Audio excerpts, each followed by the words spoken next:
Bahkan penampakannya dikatakan sudah sering terjadi sejak gedung itu masih ramai penghuni. Apa itu hanya mitos yang diceritakan secara turun-temurun saja? Selamat datang di Apa Sih bersama Yolanda Cenderakasih.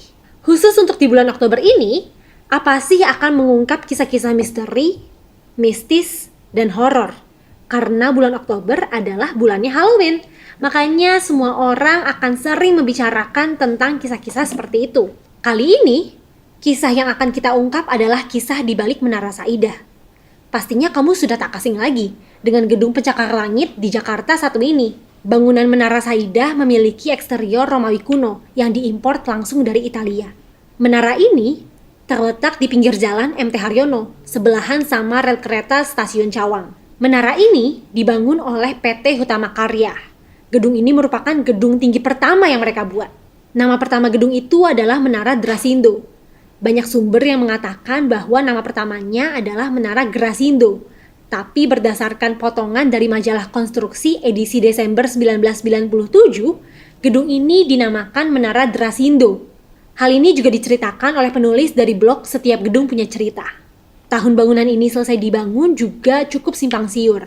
Banyak yang mengatakan bahwa tahun pembangunannya adalah dari tahun 1995 sampai 1998. Tapi kalau dilihat dari potongan majalah konstruksi, bangunan ini telah selesai per November 1997. Pemilik pertama gedung ini disebutkan adalah PT Mustika Ratu, atas nama pemimpinnya yaitu Muryati Sudipyo.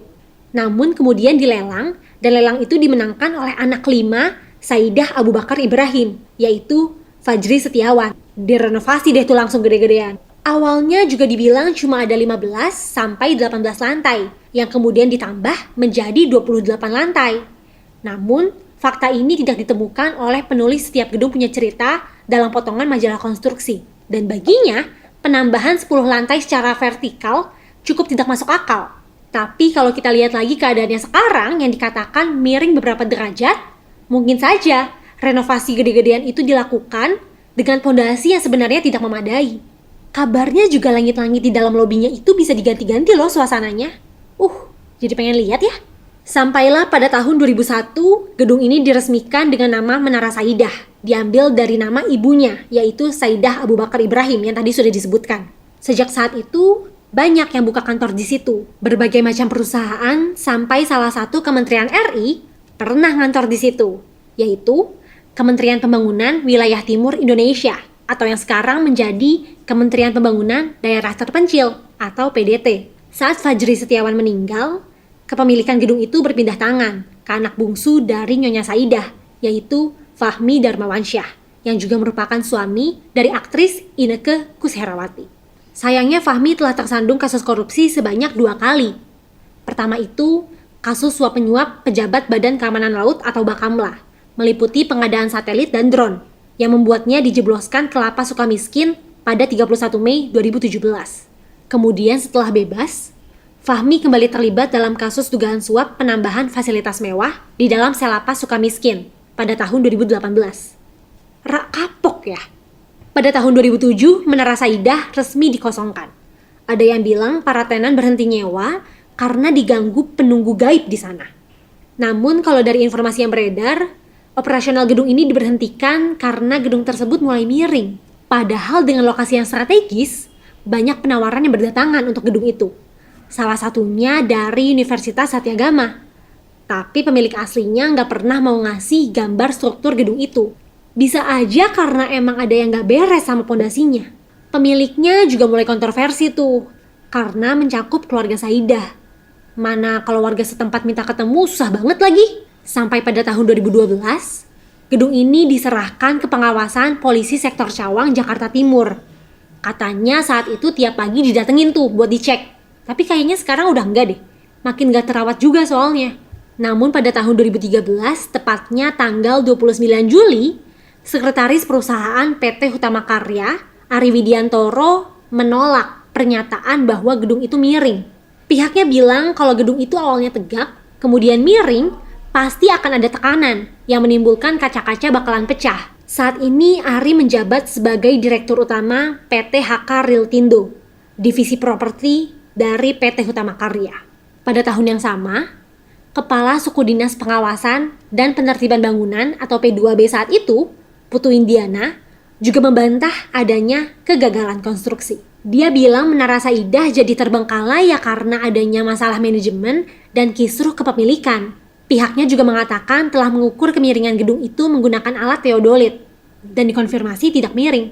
Di tahun 2013 dan 2014, pihak pengelola Menara Saidah, Manajer Umum PT Gamlindo Nusa, Muhammad Adami Okta, meyakinkan kalau gedung itu nggak miring.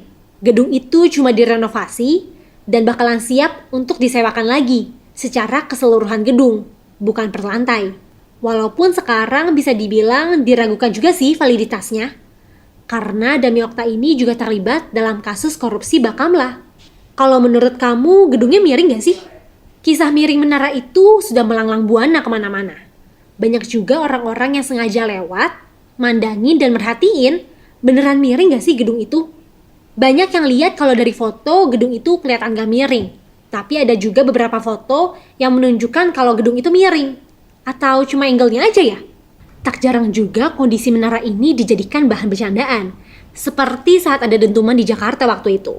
Banyak yang mengaitkannya dengan kondisi Menara Saidah, yang mungkin saja sudah ingin rebahan alias roboh. Tak jarang juga Menara Saidah di Jakarta disama-samain sama Menara Pisa di Italia, karena sama-sama miring. Sampai kabar terakhir, menurut pengakuan salah satu warga yang tinggal di belakang Menara Saidah, banyak ojek online yang mendapatkan orderan menuju dan dari Menara Saidah. Setiap kali ada ojol yang datang sekitar maghrib atau jam 11 malam, mereka menunggu di depan lobi. Sudah berkali-kali ditelepon, tapi tak kunjung diangkat. Akhirnya si warga ini samperin dan langsung menyuruh ojol untuk pergi saja, putar balik. Pernah juga katanya ada paket yang ditujukan untuk penerima di lantai 16. Si warga ini sarankan ojol itu untuk mengembalikannya ke senter pengambilan. Para ojol pun mengikuti arahannya tanpa tanya ini itu. Meskipun kayaknya kebanyakan dari mereka belum tahu deh kalau gedung ini udah lama kosong dan banyak cerita mistis di dalamnya. Salah satu kisah mistis yang paling terkenal dari gedung itu adalah sosok wanita cantik berbaju merah misterius, alias kuntilanak merah. Bahkan penampakannya dikatakan sudah sering terjadi sejak gedung itu masih ramai penghuni dan dilihat langsung oleh salah satu satpam yang bertugas dulu. Ceritanya satpam itu ketemu sama wanita cantik berbaju merah yang katanya ingin menemui adiknya di lantai 14. Wanita itu katanya tidak banyak bicara dan agak pucat. Dianterin deh tuh sama satpamnya.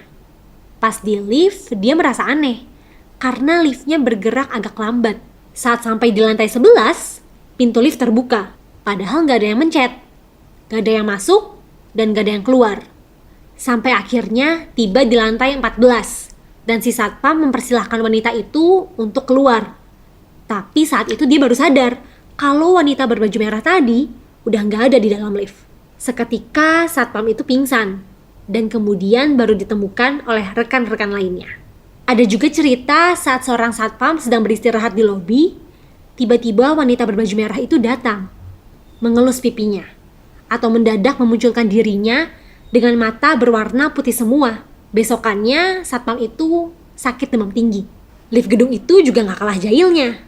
Kabarnya memang ada penunggu di dalam lift itu. Selain sering bergerak sangat lambat, lift itu juga dikabarkan sering naik turun sendiri.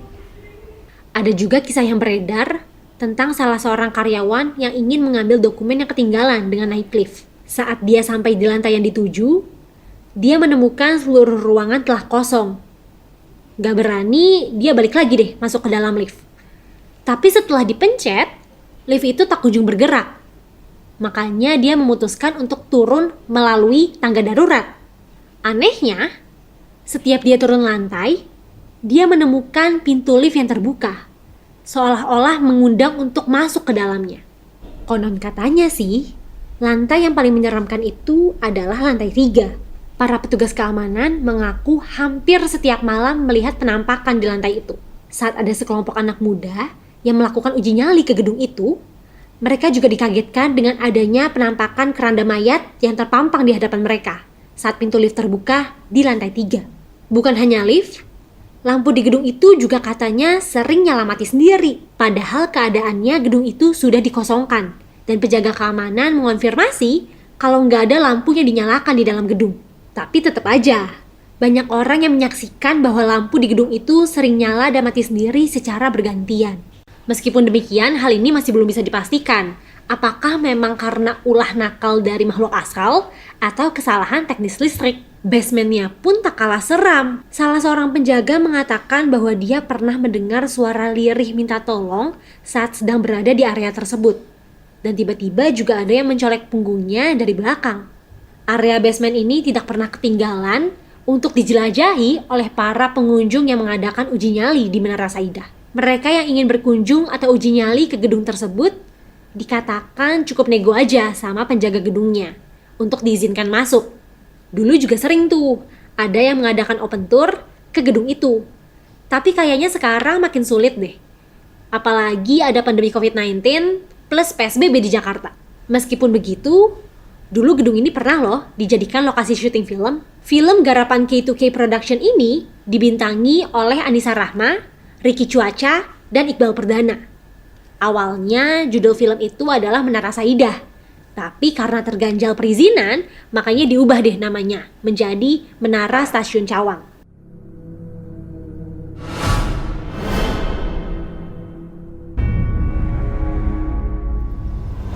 Seminggu yang lalu istriku mati tepat di samping mobilnya di depan Menara Stasiun Cawang. Film ini bercerita tentang seorang sutradara film dokumenter yang awalnya nggak percaya sama hal-hal gaib. Tapi setelah istrinya meninggal di dalam mobil tepat di depan menara itu, dia mencoba menyelidiki penyebab kematian istrinya yang kata orang-orang berkaitan dengan hal gaib. Film itu seharusnya tayang pada tanggal 15 Oktober 2015, tapi batal.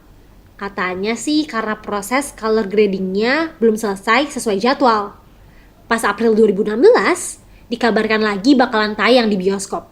Tapi kayaknya sampai tahun 2020 ini belum tayang-tayang deh. Pas syuting di sana juga ceritanya ada beberapa hal mistis yang terjadi. Seperti kamera yang tiba-tiba jatuh tanpa sebab, sampai ada salah satu talent yang menangis selama 1 jam sampai baru bisa ditenangkan. Panjang juga ya kisah yang menyelimuti Menara Saidah ini. Katanya sih gedung ini jadi angker karena didirikan di atas tanah bekas pemakaman. Tapi saat ditelusuri pada peta zaman dulu oleh penulis blog Setiap Gedung Punya Cerita, tidak ditemukan tuh fakta bahwa lokasi Menara Saidah ini dulunya adalah pemakaman. Apa itu hanya mitos yang diceritakan secara turun-temurun saja? Kamu sendiri pernah nggak sih ke Menara Saidah? Atau kalau diajak jalan-jalan ke sana, kamu bakal mau nggak? Bagikan komentarmu ya di bawah. Dan jangan lupa untuk subscribe dan aktifkan notifikasi untuk channel YouTube Voi.id. Bagikan juga video ini ke Instagram dan Twitter dengan mention kita di @voi.id.